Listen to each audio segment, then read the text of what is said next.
The trip to Canada was amazing. I've never been there, and I was so surprised to see how they are faithful to their local culture.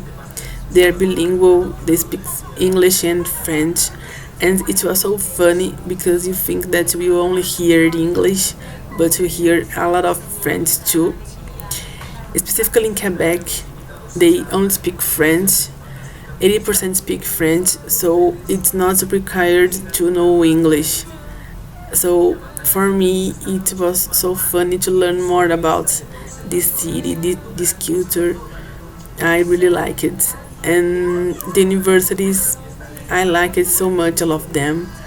But for me, the best was York University in Toronto. It was so big and the infrastructure is so amazing. It doesn't have universities like this in Brazil, so I really like to study in a university like that. In general, the trip was fantastic. I really liked this experience, and I really would like to come back to Canada. The trip to Canada was really amazing. Was very educative and informative for people who have never been there. Because, for example, for me, I've never been in Canada, and the only stereotypes that I met about it was to speak English and French, and that's it. But not a lot of places speak French. That's what I thought.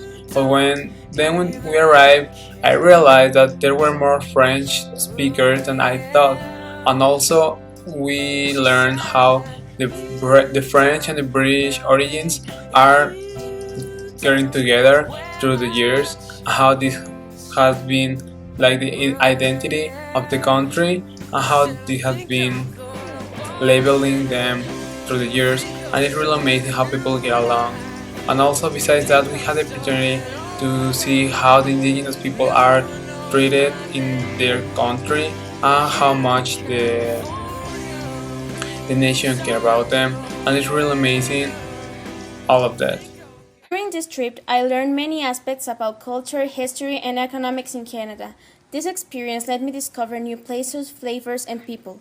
Traveling is the only way we can learn the specific characteristics that define a country in the way it is. By visiting 4 different cities belonging to the Anglophone and Francophone areas, I could understand the way Canada constructs its identity, even though it has to manage the influence of these two cultures. On the other hand, these are not the only aspects that construct Canadian identity. Multiculturalism is also important. As we could see, Toronto is one of the most diverse cities in Canada. The final feature that confirms this identity is the Indigenous influence, which is also significant in the national discourse, even though they are minorities within the country.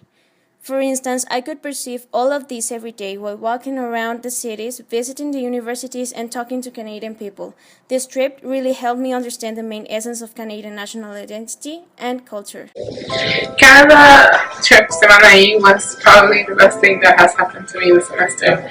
It not only made me learn how to organize and book trips and do really complicated travel stuff, but it also made me very tolerant. And I think that I've underestimated Canada like my whole life. And now that I went and that I have had the opportunity to share this with my other classmates and discuss it with 2 amazing professors, it has not only opened my eyes, but also taught me a lot about the world. I think that Canada is a primary example of how multiculturalism should be done and how other countries in the world should learn about it.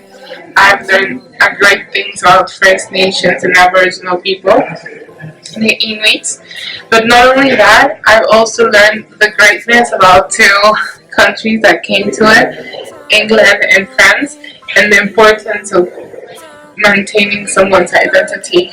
If I could recommend or have any comments about it, it's just to keep doing it, to do a Canada trip part 2. But now let's go to Vancouver or something like that. But most importantly, I feel like I've learned a lot more in this week than I could have learned a whole semester of just reading and studying. So yeah. For me to understand the multiculturalism. Canada is a country that has a lot of history and different cultures that in certain moment were in conflict. But now we can see the unification and the cultures are in harmony. They respect each other, but it doesn't matter that there is no discrimination because one example is Quebec. They don't like to speak English. Most of the people prefer to speak in French, and they are very nationalist. A few years ago, it wants to be a country separated from Canada, but actually the younger people is more interested in globalization and multiculturalism, so they don't feel as nationalist as their predecessors. I learned a lot of things about Canada, but I feel the most important thing that I learned was teamwork. Because when we got lost in Ottawa and almost we missed the train, all of us thought that we could miss it, but at the end we were successful. So I could see the importance of compromise, friendship, and teamwork.